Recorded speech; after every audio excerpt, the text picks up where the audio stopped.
नमस्कार मित्रांनो, तुमचं हार्दिक स्वागत आहे माझ्या एक्झाम फॅक्टरी या यूट्यूब चॅनलवर.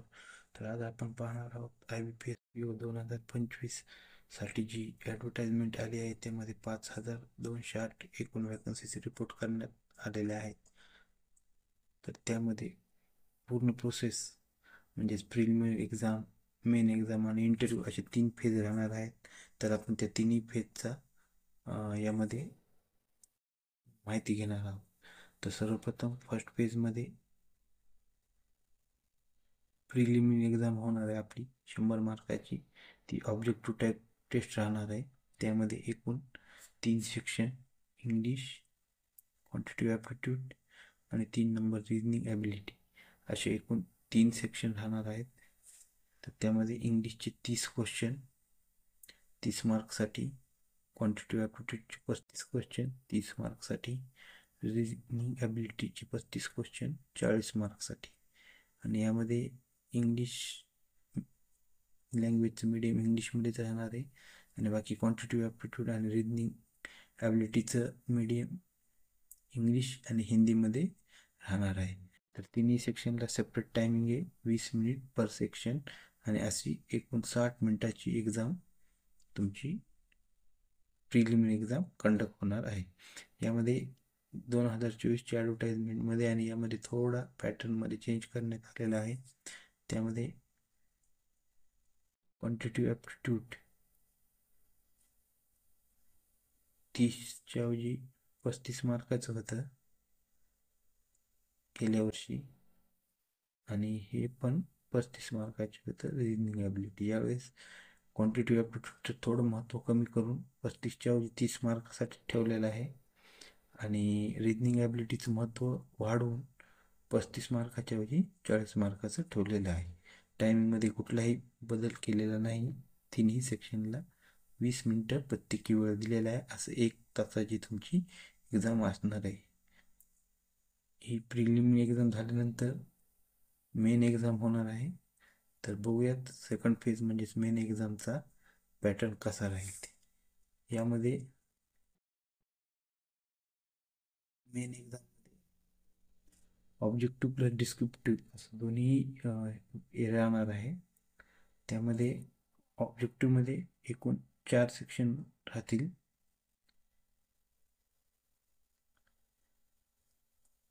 First reasoning 40 question 60 मार्क्सला. याची मीडियम ऑफ लँग्वेज किंवा एक्झामचा इंग्लिश आणि हिंदी दोन्ही राहील आणि त्या एकूण 50 मिनिट टाईम अलॉट केलेला आहे. प्रत्येक सेक्शनला टाईम वेगळा आहे. तसेच सेकंड जो सब्जेक्ट राहणार आहे तो जनरल अवेअरनेस किंवा economy, banking awareness, digital financial awareness including RBI circular. त्याची 35 क्वेश्चन राहतील. एकूण 50 मार्काचं वेटेज आहे आणि त्याची पण लँग्वेज इंग्लिश आणि हिंदी राहील आणि त्याला टायमिंग फक्त 25 मिनिट राहिलेलं आहे. तसेच थर्ड सेक्शन राहील तुमचा इंग्लिश, 35 क्वेश्चन्स 40 मार्काला, आणि ह्या फक्त इंग्लिशमध्ये, हिंदीमध्ये राहणार नाही. याला सेपरेट टायमिंग 40 मिनिट दिलेलं आहे. फोर्थ सेक्शन राहणार आहे तुमचा डेटा ॲनालिसिस आणि इंटरप्रिटेशन. तर त्याचे क्वेश्चन राहतील 35 आणि मार्क्स राहतील 50. हे दोन्ही लँग्वेज इंग्लिश आणि हिंदीमध्ये राहील आणि याच्यासाठी सेपरेट वेळ असा 45 मिनिट दिलेला आहे. असा टोटल 145 क्वेश्चन, 200 मार्क्सचा पेपर्स आणि वेळ आहे 160 मिनिट्स. आणि हे ऑब्जेक्टिव्हमध्ये 4 सेक्शन संपल्यानंतर लगेचच तुमचा डिस्क्रिप्टिव्ह पेपर, त्यामध्ये एसे आणि कॉम्प्रेन्सेशन 2 क्वेश्चन राहतील 25 मार्क्ससाठी. हे फक्त इंग्लिश लँग्वेजमध्ये तुम्हाला टाईप करावं लागेल आणि याच्यासाठी वेळ दिलेला आहे 30 मिनिट्स. तर असा 190 मिनिटाचा पूर्ण वेळ राहणार आहे तुम्हाला एक्झामला. त्यापैकी 160 मिनिट 4 सेक्शनसाठी ऑब्जेक्टिव्हसाठी राहतील आणि 30 मिनिट डिस्क्रिप्टिव्ह पेपरसाठी राहील. तर 2024चे जे मागील एक्झाम झाले आहे त्यामध्ये टोटल एकूण 155 क्वेश्चन होते आणि वेटेज सारखंच होतं मार्कचं 200. परंतु यावेळेस त्यांनी काय केले, 10 क्वेश्चन कमी केलेत, रिजनिंगचे 5 कमी केले आणि जनरल अवेअरनेसचे 5 क्वेश्चन कमी केलेत आणि त्यांचा वेळ पण 10-10 मिनिट कमी केलेला आहे. गेल्या वेळेस टोटल 180 मिनिटाची एक्झाम होती, म्हणजे 3 आवरची. आता ती 160 मिनिटची झालेली आहे, 2 तास आणि 40 मिनिटाची. बाकी सेक्शन कुठलेही बदललेले नाही आहेत, परंतु फक्त क्वेश्चन आणि मार्क्सचं वेटेज थोडं कमी जास्त केलेलं आहे. इथे 5-5 क्वेश्चन, 10 क्वेश्चन कमी टोटल, आणि इकडे तसेच 10 मिनिट, इकडे 10 मिनिटं वेळ कमी करण्यात आला आहे. इथे 10 मिनिटं रिजनिंगसाठी आणि GK साठी पण, किंवा आपण जनरल बँकिंग किंवा जनरल अवेअरनेस म्हणून त्यासाठी 10 मिनिट वेळ कमी केलेला आहे. म्हणजे 180 मिनिटाच्या ऐवजी 160 मिनिट वेळ दिलेला आहे आणि 10 क्वेश्चन कमी झाले आहेत, 5 रिजनिंगचे आणि 5 जनरल अवेअरनेसचे. तर यामध्ये त्यांनी हे पण दिलेलं आहे की डिस्क्रिप्टिव्ह जो पेपर राहणार आहे त्याचे टॉपिक कुठले असू शकतात: economical and social issues, emergency, trending in banking and technology आणि करंट इव्हेंट किंवा एथिक्स. यापैकी कुठल्याही एका टॉपिकवर किंवा एसे आणि कॉम्प्रिहेन्शन तुम्हाला त्याची टेस्ट होणार आहे डिस्क्रिप्टिव्हमध्ये. आणि शेवटी त्यांनी एक डिस्क्रिप्टिव्ह पण दिले किंवा एक्झाम पॅटर्नमध्ये काही चेंज झाला तर आम्ही तुम्हाला वेबसाईटवर IBPS.in या वेबसाईटवर त्याची पूर्वकल्पना देऊ. आणि ज्यावेळेस एक्झामचं इन्फॉर्मेशन हँडबुक येतं आहे त्यामध्ये पण ते सांगतील जर काही चेंज बदल केला तर असे आपण 2 फेज पाहिलेले आहेत, प्रिलिमिनरी एक्झामचा आणि मेन एक्झामचा. त्यानंतर थर्ड टेस्ट जे राहील, थर्ड पेज पर्सनॅलिटी टेस्ट आहे.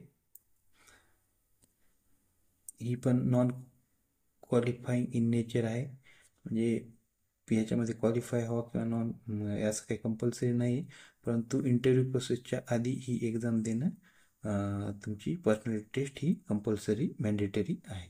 त्यानंतर शेवटचा फेज म्हणजे इंटरव्ह्यू फेज.